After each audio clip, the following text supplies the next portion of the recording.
What's good? It's Khalil Jamar. Hope that all is well with you guys. If this is your first time on my channel, welcome. If this is not your first time on my channel, welcome back.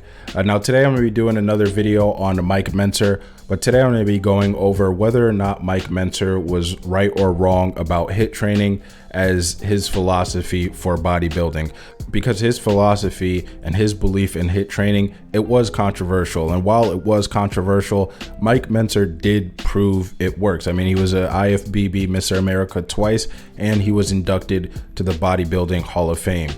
You don't get those type of achievements by doing things wrong. But before I get into whether or not Mike Menzter was right or wrong about his philosophy, let me actually explain to you what HIIT training is.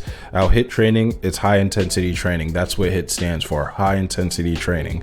But it is different. Mike Menzter's HIIT training is different than HIIT training. That's also known as HIIT training, but it stands for high intensity interval training. So, for example, a difference in a workout in a high intensity interval training, you might see somebody do a superset of shoulder presses with very light dumbbells, and then the next workout they do, it's supersetted, for example, with burpees. With Mike Menzter's philosophy in high intensity training, he would just suggest that somebody, for example, choose a weight that they could do for 6 to 8 reps, but by the 6th or 8th rep, they should have reached total failure. Menzter believed that this was powerlifting. Mike Menzter believed that everything should move at a RPE 10, sometimes RPE 11, and sometimes it should move at a RPE 12. He not only believed that you should push yourself towards failure, he believed that you should push yourself past that. And he even had methods in which a person could push themselves past failure. One of the methods that he would have, and it's something that most of us should do, but he believed that you should have a spotter. Now, he didn't believe you should have a spotter to keep you safe. He believed that you should have a spotter to help push you past failure. So imagine yourself on bench press. Let's say you're doing 225 for 6 reps. You get to the 6 reps, you get to the 6th rep, and you can't really get it up past that. Let's say the 6th rep is all you have. Menzter believed that the spotter should, for example, help you guide the weight back down and guide it back up so you could get a few more reps, and that would be one of the ways that he would make sure that you push past failure. Another method that he would use to push himself past failure is the method of rest pauses. Now, what this is once you do reach failure, let's say you're squatting 340 pounds for 8 reps, you get to the 8th rep and you really cannot do anymore. It did move at an RPE of 12. The next thing that you want to do is take a 15-second break, come back to the 340 pounds, and then squat another rep. After that, you're going to take another 15-second break. You're going to come back, or you're going to do another rep, and you would repeat that 2 to 3 times. And these are just 2 of the methods that Mike Menzter would use in order, again, to not only push himself past failure, but anybody who followed his philosophy of HIIT training so that a person could push themselves past failure. Now, because these workouts were very intense, one of the things that people did critique about it was the recovery. How does somebody recover from these intense workouts?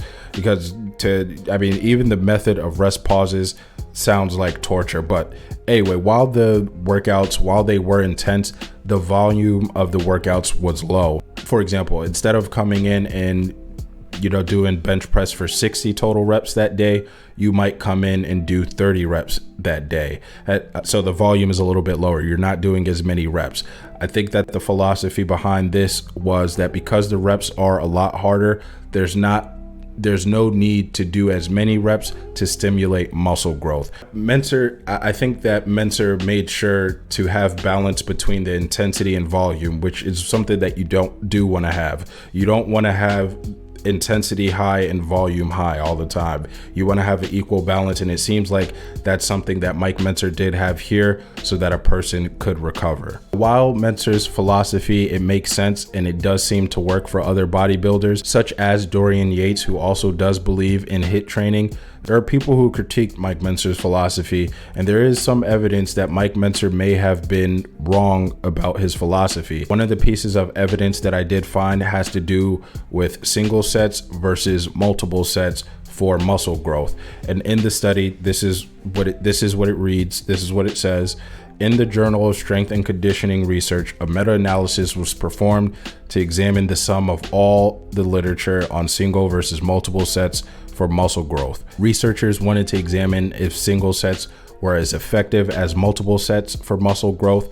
After examining the previous studies published, when all the studies were calculated, there was a 40% greater gain in muscle mass with multiple sets compared to single sets. Now, obviously, you want more muscle mass as a bodybuilder, not less.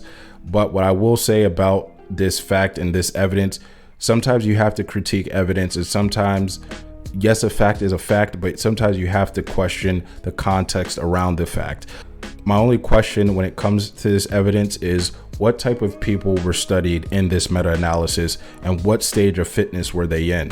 Because depending on the stage of fitness a person is in, for example, if you're just starting out at the gym and you're just starting to lift, you're going to gain a lot more muscle faster and you'll see more muscle growth faster than someone who has been going to the gym, for example, for a decade. And that's because over time, progress will start to slow down. It's going to get harder and harder to put on more muscle and to change your physique. That's the only thing that I do question about the fact. The other thing too, I know that Mike Menzter sometimes did do single sets for his workouts, but it doesn't sound like that was like his main belief, that you should only do one set. This study is more about single sets versus multiple sets. Mike Menzter's philosophy, he believed that you should do 2 to 3 very intense sets as opposed to 4 to 6 sets that aren't as intense. But with the evidence that did kind of prove him wrong, I did find a piece of evidence that I think proved him right. It proved that he was correct and he was onto something in his thinking. Now this quote that I'm about to read, this piece of evidence, it has to do with sets. The range, and this is talking about sets, is 4 to 6, but it was found that the difference between 2 to 3 sets was smaller than the difference between 1 to 2 to 3 sets, meaning there's not much difference between 4 to 6 sets and 3 to 6 sets, which Menzter did suggest is the most amount of sets needed to stimulate muscle growth and to fatigue the muscles. Also, you have to consider that with Mike Menzter's philosophy and his HIIT training style, the reps per set were a lot harder, and Menzter did find ways to push past failure. So it's most likely, even though the sets are less, it's almost like it's the same amount of work, but it's just programmed differently, and it's programmed around the intensity of the reps per set. So while there is evidence that does prove Mike Menzter wrong, not only is there evidence that proves Mike Menzter right, but there's evidence that can prove any type of training style wrong. I've had people tell me not to lift heavy because of the damage that it can do to my body.